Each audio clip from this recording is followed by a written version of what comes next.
बहुत समय पहले भारत के दिल में एक समृद्ध और सुंदर राज्य था। इस राज्य पर शालिवाहन नाम का एक बुद्धिमान और न्यायप्रिय राजा शासन करता था। वह अपनी बहादुरी, अपनी प्रजा के प्रति प्रेम और सभी प्राणियों के प्रति गहरे सम्मान के लिए जाने जाते थे। उनकी प्रजा उन्हें बहुत मानती थी और उनके प्रति अत्यधिक श्रद्धा रखती थी। राजा शालिवाहन अक्सर देवताओं का आशीर्वाद लेते थे। वह हर सुबह मंदिर में जाकर प्रार्थना करते थे और अपने राज्य की भलाई के लिए प्रार्थना करते थे। उनमें से वह विघ्नहर्ता भगवान गणेश के प्रति विशेष श्रद्धा रखते थे। गणेश जी के प्रति उनकी भक्ति अटूट थी। हाथी के सिर और प्यार भरी आंखों वाले गणेश ज्ञान और दया के अवतार थे। उनकी उपस्थिति से राजा को हमेशा शांति और शक्ति मिलती थी। शालिवाहन का मानना था कि गणेश के मार्गदर्शन से वह किसी भी चुनौती का सामना कर सकते हैं और अपने राज्य पर न्याय और करुणा के साथ शासन कर सकते हैं। गणेश जी की कृपा से वह हमेशा सही निर्णय लेते थे। उन्हें क्या पता था, एक कठिन परीक्षा उनका इंतजार कर रही थी। एक ऐसी परीक्षा जो उनके धैर्य और साहस की परीक्षा लेगी। एक ऐसी परीक्षा जिसमें उनकी सारी शक्ति और बुद्धि की आवश्यकता होगी। यह परीक्षा उनके जीवन की सबसे बड़ी चुनौती बनने वाली थी। एक दिन राज्य पर एक अजीब सी बेचैनी छा गई। सूरज फीका लग रहा था, पंछी कम खुशी से गा रहे थे और हवा में भारी सन्नाटा छा गया था। राजा को लगा कि कुछ गड़बड़ है। उसने अपने सलाहकारों को बुलाया, लेकिन किसी के पास कोई स्पष्टीकरण नहीं था। दिन रात में बदलते गए और राज्य पर छाया और गहराती गई। लोग जो कभी खुश और बेफिक्र थे, भयभीत और बेचैन हो गए। राजा शालिवाहन इस अशांति का कारण खोजने के लिए दृढ़ संकल्पित होकर सबसे बुद्धिमान व्यक्ति भगवान गणेश से उत्तर लेने का फैसला किया। वह जानता था कि गणेश अपनी दिव्य दृष्टि से सच्चाई का खुलासा करेंगे और उनका मार्गदर्शन करेंगे। राजा शालिवाहन भारी मन से गणेश के मंदिर गए। जैसे ही वह प्रार्थना में झुके, मंदिर में एक गहरी आवाज गूंज उठी, शालिवाहन, तुम्हारा राज्य एक शक्तिशाली श्राप से घिरा हुआ है। एक भूले हुए वादे के कारण श्राप। राजा हैरान रह गए। उन्हें अपने न्यायपूर्ण और धार्मिक शासन पर गर्व था। उन्होंने ऐसा कौन सा वादा तोड़ा होगा?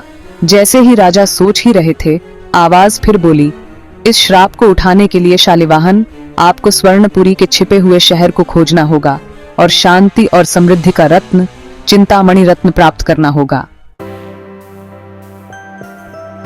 राजा अभिभूत था। उसकी आंखों में विस्मय और चिंता दोनों थे। काम असंभव लग रहा था। मानचित्र पर दर्शाए गए मार्ग दुर्गम और खतरनाक थे। वह किसी छिपे हुए शहर के बारे में नहीं जानता था और न ही उसके बारे में कोई जानकारी थी। उसे कैसे ढूंढे, यह तो दूर की बात है। यह एक असंभव कार्य प्रतीत हो रहा था। गणेश की छवि की ओर मुड़ते हुए उसने अपनी सारी आशाएं भगवान पर टिका दी। उन्होंने विनती की, हे भगवान, मुझे इस कठिन कार्य में मार्गदर्शन दें। मैं एक साधारण नश्वर इतना कठिन कार्य कैसे पूरा कर सकता हूँ? मेरी सहायता करें। गणेश ने एक सौम्य मुस्कान के साथ उत्तर दिया, डरो मत शालिवाहन, तुम्हारे साहस और भक्ति ने मुझे प्रसन्न किया है। तुम्हारे साहस और भक्ति ने मुझे प्रसन्न किया है। मैं तुम्हारा मार्गदर्शन करूंगा, लेकिन तुम्हें मेरी बातें सुननी होंगी और मेरे ज्ञान पर भरोसा करना होगा। ये यात्रा आसान नहीं होगी, लेकिन अगर तुम मेरे निर्देशों का पालन करोगे तो तुम सफल हो जाओगे। गणेश ने खुलासा किया कि स्वर्णपुरी का रास्ता खतरों और धोखों से भरा है। यह यात्रा तुम्हारे धैर्य और साहस की परीक्षा लेगी। उन्होंने शालिवाहन को एक जादुई कंपास प्रदान किया जो उन्हें छिपे हुए शहर तक ले जाएगा। यह कंपास तुम्हें सही दिशा दिखाएगा, लेकिन तुम्हें अपने दिल की सुननी होगी। उन्होंने चेतावनी दी, यात्रा आपके संकल्प की परीक्षा लेगी शालिवाहन, लेकिन याद रखना, असली ताकत शारीरिक शक्ति में नहीं बल्कि विनम्रता और ज्ञान में होती है।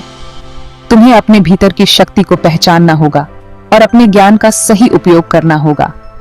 यही तुम्हारी असली ताकत होगी। गणेश के आशीर्वाद और जादुई कंपास से लैस राजा शालिवाहन अपनी यात्रा पर निकल पड़े। उन्होंने अपने राज्य और अपने आराम को पीछे छोड़ दिया, अज्ञात का सामना करने के लिए तैयार। कंपास उन्हें घने जंगलों और खतरनाक पहाड़ों के पार ले गया। रास्ते में उनका सामना कई बाधाओं से हुआ, उग्र नदियां, झुलसा देने वाले रेगिस्तान और यहाँ तक कि क्रूर जानवर भी। पर शालिवाहन को गणेश की बातें याद आईं। उन्होंने हर चुनौती का सामना साहस और विनम्रता से किया। उन पर काबू पाने के लिए अपनी बुद्धि का इस्तेमाल किया। एक दिन वह एक विशाल रेगिस्तान में पहुंचे। सूरज बेरहमी से चमक रहा था और हवा गर्मी से कांप रही थी। शालिवाहन थके हुए और प्यासे निराशा के आगे घुटने टेकने वाले थे। तभी अचानक उन्हें दूर एक छोटी सी झोपड़ी दिखाई दी। जैसे ही वह पास आए, उनका स्वागत एक बूढ़ी औरत ने किया। उसका चेहरा झुर्रियों से भरा हुआ था, लेकिन उसकी आंखें ज्ञान से चमक रही थीं। तुम कौन हो यात्री? उसने पूछा। उसकी आवाज कर्कश लेकिन दयालु थी। शालिवाहन उनकी उपस्थिति से विनम्र होकर नीचे झुक गए। मैं तो बस एक विनम्र साधक हूँ, स्वर्णपुरी के छिपे हुए शहर की तलाश में हूँ। बुढ़िया मुस्कुराई। उसकी मुस्कान में एक गहरी समझ और अनुभव की झलक थी।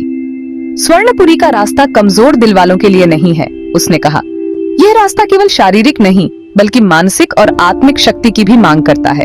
यह न केवल आपके साहस, बल्कि आपकी भक्ति की भी परीक्षा लेता है। हर कदम पर आपको अपनी आस्था और समर्पण को साबित करना होगा। उसने खुलासा किया कि वह गणेश की भक्त थी। उसकी भक्ति ने उसे इस कठिन यात्रा में मार्गदर्शन और शक्ति दी थी, और उसे शालिवाहन के संकल्प की परीक्षा लेने का काम सौंपा गया था। यह एक महत्वपूर्ण जिम्मेदारी थी, जिसे उसने पूरी निष्ठा से निभाया। उसने उसे पानी से भरा एक छोटा मिट्टी का बर्तन दिया, जो उसकी यात्रा के लिए आवश्यक था। यह पानी तुम्हारी प्यास बुझाएगा और तुम्हें अपनी बाकी यात्रा के लिए ताकत देगा। यह केवल पानी नहीं, बल्कि आशीर्वाद था। शालिवाहन ने उसकी दया के लिए आभारी होकर गहराई से पिया। उसने महसूस किया कि यह पानी उसकी आत्मा को भी तृप्त कर रहा था। उन्होंने महसूस किया कि उनकी यात्रा का हर कदम एक परीक्षा थी, जो उन्हें और मजबूत बना रही थी। विनम्रता, साहस और भक्ति का पाठ। यह यात्रा केवल एक भौतिक यात्रा नहीं थी, बल्कि आत्मा की यात्रा भी थी। नए जोश के साथ उन्होंने अपनी यात्रा जारी रखी, हर कदम पर अपनी आस्था को और मजबूत करते हुए। उनका हृदय गणेश के मार्गदर्शन और अजनबियों की दया के प्रति कृतज्ञता से भर गया। यह यात्रा उनके जीवन का एक महत्वपूर्ण मोड़ बन गई। अंत में हफ्तों की कठिनाई के बाद शालिवाहन स्वर्णपुरी पहुंचे। दुनिया से छिपा हुआ शहर रेगिस्तान में मृगतृष्णा की तरह चमक रहा था। उसने शहर में प्रवेश किया और चिंतामणि रत्न पाया, जो एक भयानक बहुसिर वाले नाग द्वारा संरक्षित था। गणेश की शिक्षाओं को याद करते हुए शालिवाहन ने अपना सिर झुकाया और नाग से प्रार्थना की, उसकी शक्ति को स्वीकार किया और उसका आशीर्वाद मांगा। नाग ने शालिवाहन के शुद्ध हृदय को भांपते हुए उसे रत्न लेने दिया। जैसे ही शालिवाहन चिंतामणि रत्न के साथ अपने राज्य लौटे, श्राप हट गया। सूरज चमकता था, पंछी गाते थे और लोग आनंदित होते थे। शालिवाहन अपने अनुभव से विनम्र होकर गणेश के मार्गदर्शन के लिए हमेशा आभारी रहकर ज्ञान और करुणा के साथ शासन करते रहे। शालिवाहन और भगवान गणेश की कहानी हमें सिखाती है कि असली ताकत शारीरिक शक्ति में नहीं, बल्कि विनम्रता, साहस और अटूट भक्ति में होती है। यह हमें याद दिलाता है कि जीवन चुनौतियों से भरी यात्रा है, और इन्हीं चुनौतियों के माध्यम से हम सीखते हैं और बढ़ते हैं। सबसे महत्वपूर्ण बात, यह हमें अपनी बाधाओं का सामना दयालु हृदय और स्पष्ट मन से करना सिखाती है। ये जानते हुए कि विश्वास और दृढ़ता से हम किसी भी बाधा को दूर कर सकते हैं और अपने लक्ष्यों को प्राप्त कर सकते हैं।